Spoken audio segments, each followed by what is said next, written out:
In this tutorial I'm going to be looking at how to set up layouts in Rhino so that we can print views of our drawings and then import those into InDesign. So I'm going to start out by making a new viewport. So I'm going to go up to View, Viewport Layout, and New Viewport. So I'm going to right click in the current camera name, go to Set View, and then Isometric. Now you may have to toggle between a few of these to find the particular view that you want. I know that's not the one I'm looking for. Let's try northeast. Okay, so that's what we want, and then I'm going to set my view to ghosted. So once that's all set up, I'm going to right click the camera menu again, set view, name views, then we're going to click this save as button here to save our view.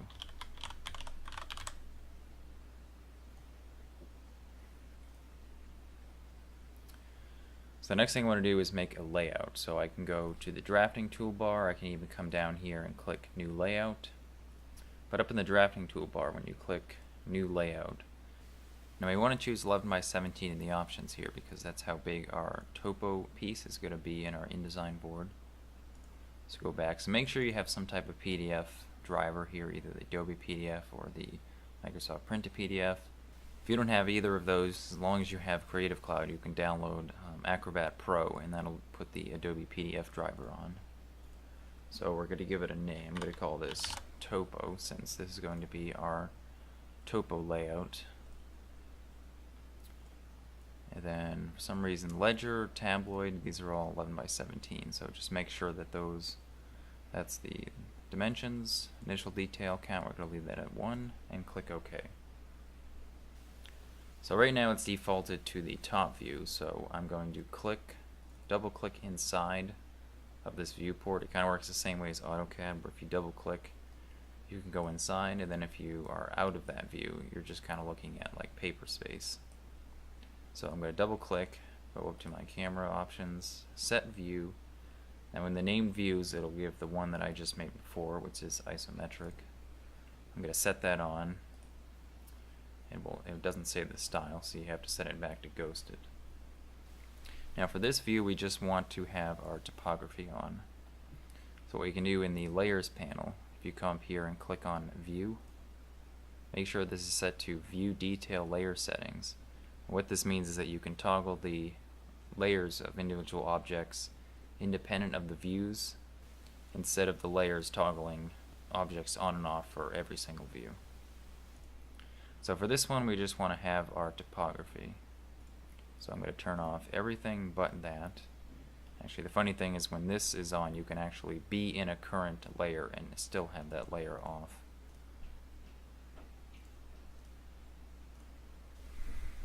And for this view I also want to have my contour lines on.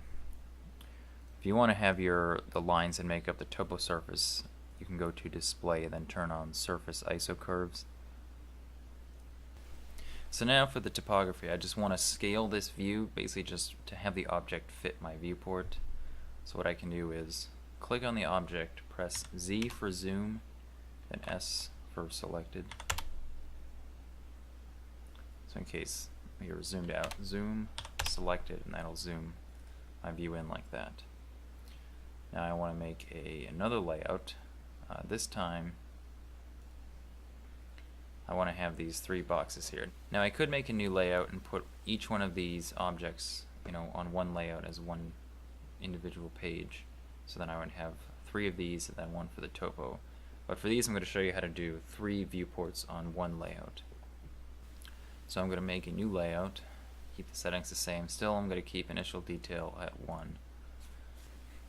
Now to set up the sizing, this whole box here from this corner to over this corner, this is still 17 inches wide. So we want each box to be roughly about 5 inches, and then we have a 1 inch gutter right here and then right here. So going back, I'm just going to draw a few guides for myself. So using the line tool, I want to make a few guides to help me line up the viewports. So I'm just going to start at the corner here. I'm going to draw this up 1 inch. I'm going to take this and copy it over 5 inches, since each viewport wants to be 5 inches. Then I want to make this 1 inch between, but since it's copying from this origin point here, I have to type 6 inches because it's always referencing where you originally clicked from. So I want to type 6, then 11, and then 12. And if we did this right, each one of these should be 5 inches between them.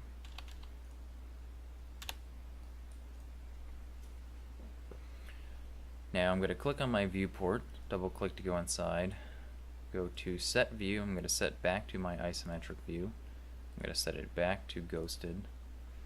This time we want to have just our building and not the topo surface or the contours. Now in order to move the viewport and line it up with these guides, I'm going to click the viewport and then turn points on. Either hit F10 or type points on.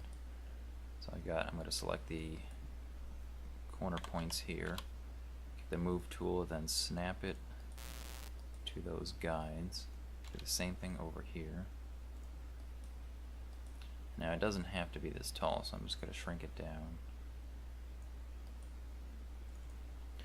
So now that I've got my viewport set up, I'm going to double click back in. I'm just going to type zoom extents, which will bring our object back in. Then I want to set the scale of this. Now this may take a little bit of experimenting, so we could try 1 inch equals 4 feet, so we'll just type in 4 for the distance in the model. So that's a bit too big. Click edit again, maybe we'll try 1 and 8. And it's still a bit big. We could try 1 and 16. Okay, that's about the size we want.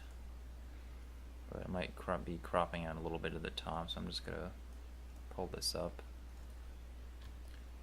Then center my object.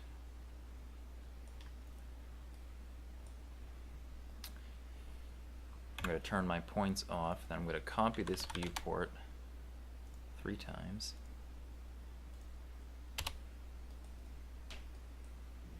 Now the way we want to set this up is we want to have the foundation in one, walls, columns in the middle, then the roof on our right. So going back into the first viewport, I'm going to jump over to the Layers panel, and make sure we're in the View Detail Layer settings, and then turn off everything but the foundation.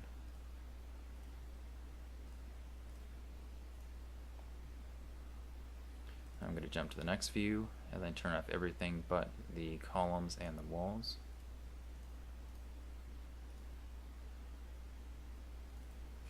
Then at last view, we're just going to have our roof on.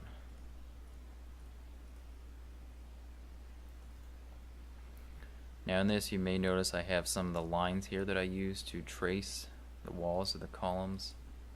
So I can actually go to display and then turn curves off while I'm in the view. So that'll hide those curves. Alright, so I've got my 3 views set up. They're all at the same scale, and each is in the same location as the last, except the visibility of different layers is turned on or off. So you're just going to get rid of my guides, and then I'm going to print this. So File, Print, make sure we have the PDF printer driver, make sure we're in 11x17, which is either tabloid or ledger. Just make sure the output color is on print color. View and output style, you don't really need to change any of these.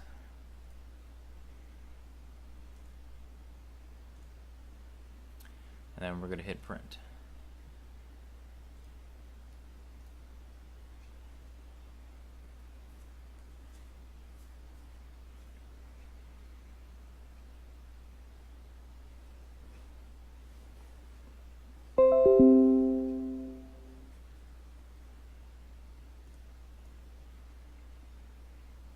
Alright, so we've got our 3 views here on one page, but if you notice when you zoom in a bit, because Rhino can't print shaded views in a vector format, so you'll notice when you get real close that everything gets pretty pixelated. And this may look okay if you're viewing it at this scale, but if you get any closer it's going to look pretty bad. So one way we can change this, if we go back into Rhino, run the print command again, and then with your printer driver selected, you can go to Properties. And at least this is the way it works with the Adobe PDF. It probably works a bit differently in other settings. So I'm going to click on Edit here. So once this settings box comes up, I'm going to click on images on the left. So right now this is saying that any image that is above 220 pixels per inch, which is everything that we're printing right now, it's going to downsample it to 150 pixels per inch. Now we want to change this, so we're going to make this 300 because that's sort of the recommended pixels per inch when you're printing. Then we're going to change our image quality. High is usually good enough. Maximum, you might not be able to tell the difference between them, and it'll just be a much bigger file size. So I'm going to leave that the way it is. I'm going to click Save As so we can save this setting. You can see I've already made a few of them here, so just save that in there and then click OK. Because I already made that setting, I'm going to just select it in my settings here. You know, and if you printed that out and you wanted it to be even higher detail, you could change it to something like 600 DPI or 450.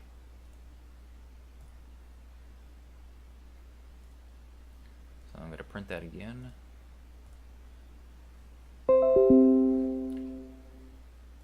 And then you'll notice that when I zoom in, we've upped the quality a bit since the last print that was at 150 DPI, and this is what 300 DPI looks like.